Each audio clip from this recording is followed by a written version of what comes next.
नमस्कार, आप देख रहे हैं एनी लाइव। मैं हूं प्रशांत किशोर। इस वक्त मेरे साथ मौजूद हैं मखदूमपुर के विधायक सतीश कुमार। सतीश कुमार जी, आज कैसे जम्मू आना हुआ? बिहार विधानसभा के हम लोग सदस्य हैं। बिहार विधानसभा में कमेटियां होती हैं। अनुसूचित जाति जनजाति कल्याण समिति के हम सदस्य हैं और दो दल निकला है। एक दल जमुई से शुरुआत हुई है, दूसरे दल का नेतृत्व मेरे हाथों में है।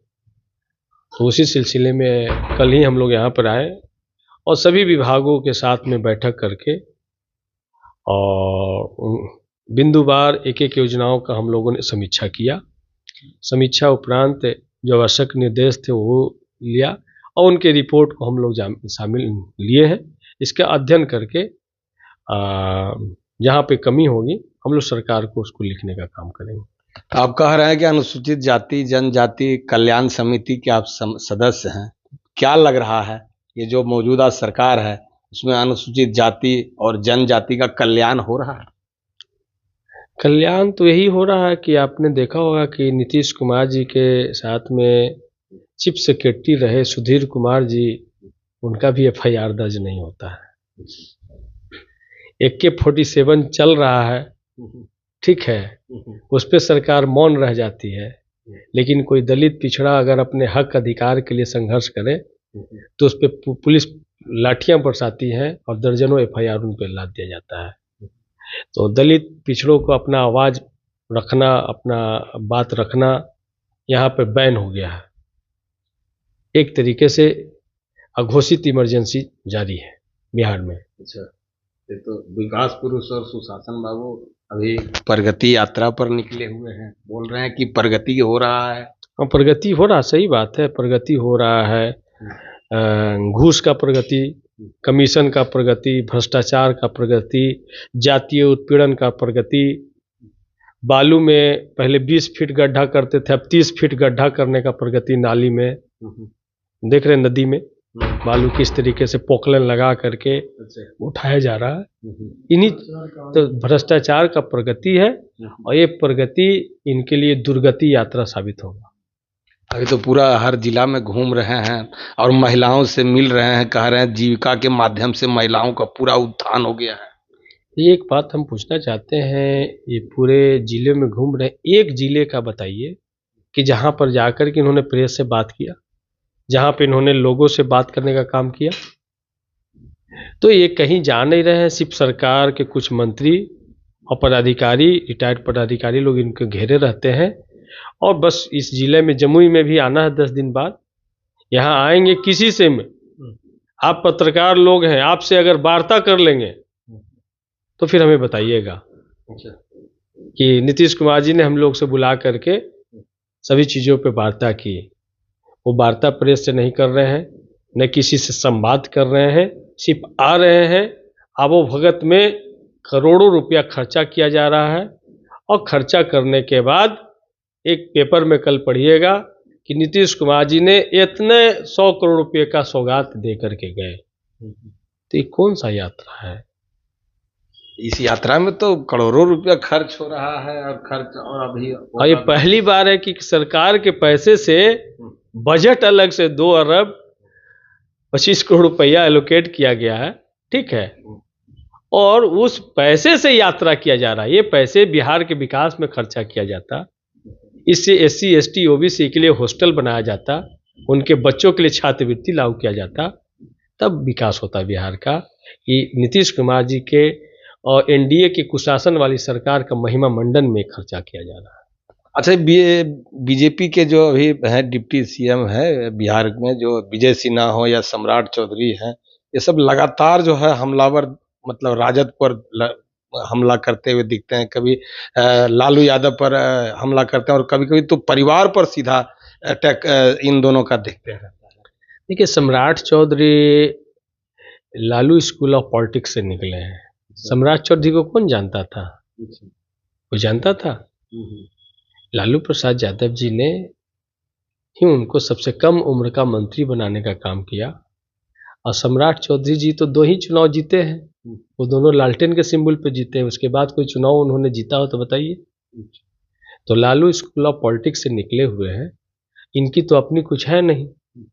तो सिर्फ बीजेपी में ये अपनी इसी पहचान को बनाए हुए कि हम लालू यादव पे, तेजस्वी यादव पे कितना व्यक्तिगत प्रहार करते हैं। पहले सुशील कुमार मोदी जी अब काम जिम्मा उठाए हुए थे। अच्छा। अभी सम्राट चौधरी जी में और विजय सिन्हा जी में कंपटीशन चल रहा है कि 1 नंबर का उप मुख्यमंत्री कौन, 2 नंबर का उप मुख्यमंत्री कौन। अभी इन लोग का इसी बात का लड़ाई है। और सोच लीजिए, भाजपा दोनों को बनाई है। जब स्पीकर थे विजय सिन्हा जी, तो यही सम्राट चौधरी जी ने कहा कि ज़्यादा व्याकुल मत होइए, और हाउस का adjourn करके उस अपने सदन भाग गए थे चैम्बर में, और उनको मनाना पड़ा था। विधानसभा अध्यक्ष थे। तो सोच लीजिए कैसा मंत्रिमंडल कैसा चल रहा है। एक काम बताइए जिन्होंने ये 14-15 महीनों में इन लोगों ने करने का काम किया, एक वैकेंसी जो फेयर तरीके से इन लोगों ने करने का काम किया। बीपीएससी के अभ्यर्थी आज भी धरना पर बैठे हैं। सरकार अगर पेपर लीक नहीं हुआ तो आपने पटना का सेंटर कैसे कैंसिल किया? बापू सभागार का, बापू परीक्षा केंद्र का सेंटर आपने कैंसिल किया ना। तो परीक्षा लीकें हुई, उस तरीके दर्जनों सेंटरों का एविडेंस दिया गया।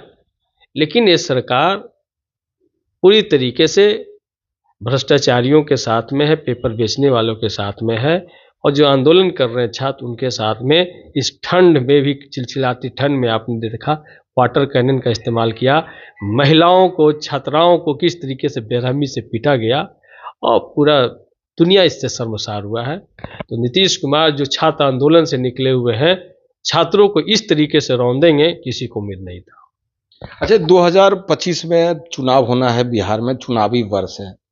आप लोग भी तैयारियां, आपकी पार्टी की तरफ से भी तैयारियां की जा रही हैं। किस तरह के इस बार का क्या मूड और मिजाज लेकर जनता के बीच में जाए, और किस तरह के कैंडिडेट को इस बार अपने क्षेत्र में भेजने का काम करेंगी आपकी पार्टी? देखिए, हमारी पार्टी सब दिनों से कार्यकर्ता वर्करों की पार्टी रही है। और आपने देखा कि एक मेरे जैसा साधारण व्यक्ति जो सड़क पर संघर्ष कर रहा था, दर्जनों बार जेल जा रहा था, ठीक है, और जिसके पास कोई फैमिली बैकग्राउंड नहीं था, उसको उठा करके और सदन का सदस्य बनाती है। तो हमारी पार्टी में एक जूता बनाने वाला, एक डगरीन का काम करने वाला का पोता और नाती विधायक बन सकता है, इसके हम नमूने बैठे हैं। तो ये हमारी पार्टी में वर्करों का सम्मान है, और संघर्ष आंदोलन की पहचान हमारी पार्टी में हुई। हमारी सिटिंग विधायक का टिकट काट करके जीतन मांझी जैसे परिवार के लड़ने वाले सदस्य के खिलाफ में हमको उम्मीदवार बनाया जाता है, जहाँ पर करोड़ों रुपया खर्च किया जाता है।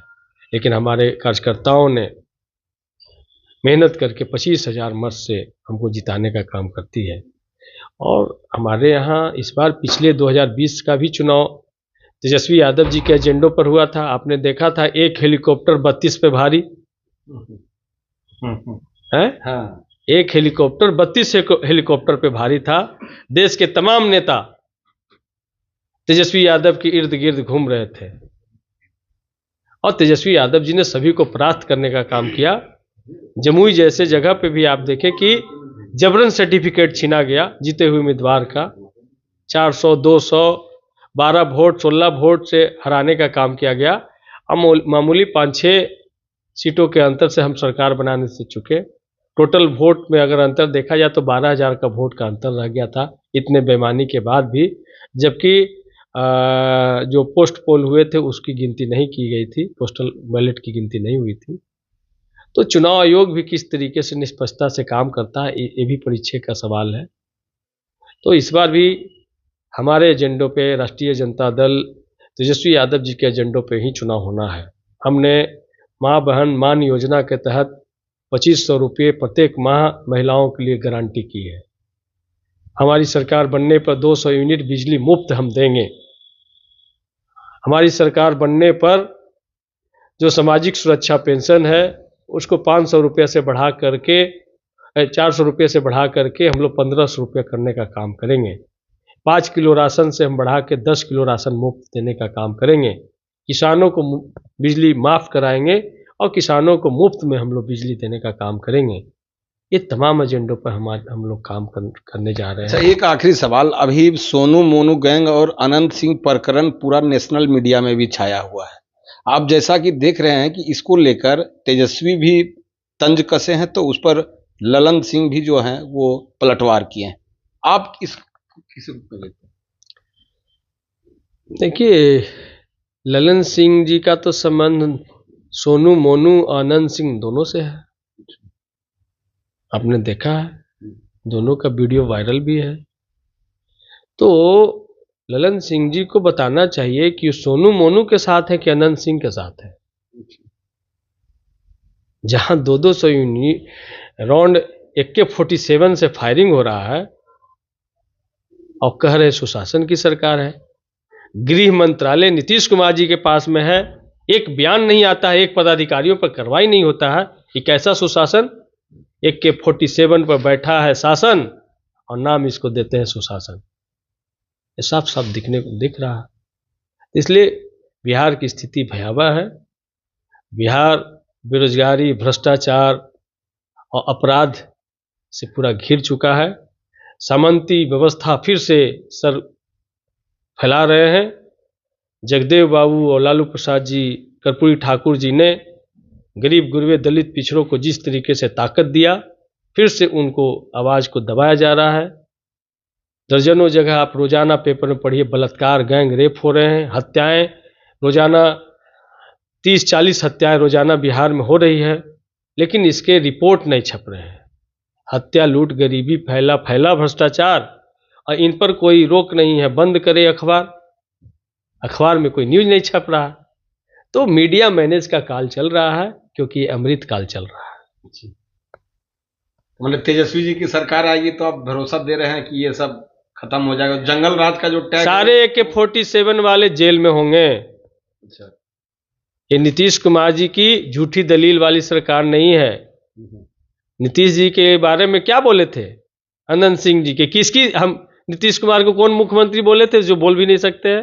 अच्छा है, वो अभद्र भाषा का इस्तेमाल किए थे। उनको सरकार बचाने के लिए जेल से छुड़वा के लाया जाता है, वोट दिलवाने के लिए पेरोल पर लाया जाता है, और उनको साक्ष्य के अभाव में रिहा कर दिया जाता है। ठीक है, उसी तरीके से आपने देखा कि जी किसनैया के हत्या के रूप में हत्यारा आनंद मोहन जी को कानून में बदलाव करके रिहा किया जाता है। तो पप्पू यादव तो आपके राजद पर आरोप लगा रहे हैं कि अशोक महतो को टिकट दे देते हैं, मुन्ना शुक्ला को टिकट दे देते हैं, ये भी तो कोई अछूता न है, दबंग को, माफिया को टिकट राजद भी दे देता है। ये अशोक महतो या मुन्ना शुक्ला टिकट दे देते हैं, ठीक है, लेकिन टिकट दे देते हैं, जब वो टिकट देने के योग होते हैं तो टिकट दे देते हैं। ठीक है, हमने तो अनंत सिंह को टिकट नहीं दिया, उनकी पत्नी को टिकट दिया, लेकिन उसका लाभ किनको मिला? नीतीश कुमार जी को ले रहे हैं, उठा रहे हैं। तो कुछ जो अपराधी प्रवृत्ति के जो लोग हैं, उस सत्ता में बने रहना चाहते हैं, सत्ता के इर्द गिर्द रहना चाहते हैं। अब बिहार के लोग सब कुछ देख रहे हैं।